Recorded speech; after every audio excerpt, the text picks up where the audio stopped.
Nang sumunod na buwan, August 6, 1945, sa utos ni President Harry Truman ng US, hinulog ang pinakamalakas na sandata ng Amerika, ang atomic bomb na pinangalan ng Little Boy, sa lungsod ng Hiroshima, Japan, tirahan ng may mahigit kumulang na 270,000 na civilians at 43,000 na sundalong residente. Tinatayang mayroong 237,000 na katao ang namatay sa pagbomba, kasama na dyan ang mga na-vaporized, namatay sa sunog, radiation sickness, at cancer.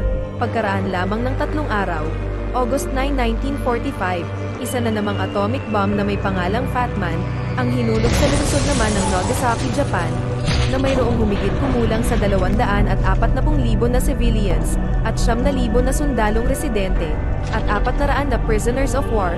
Tinatayang nasa humigit kumulang 75,000 ang namatay sa pagsabog, habang tinatayang 60,000 katao naman ang namatay sa injuries, radiation, at cancer. Sumuko ang Japan makalipas ang 6 na araw, August 15, 1945, sa pamumuno ni Emperor Hirohito, at noong September 2, 1945, tuluyan ang natundukan ang World War II.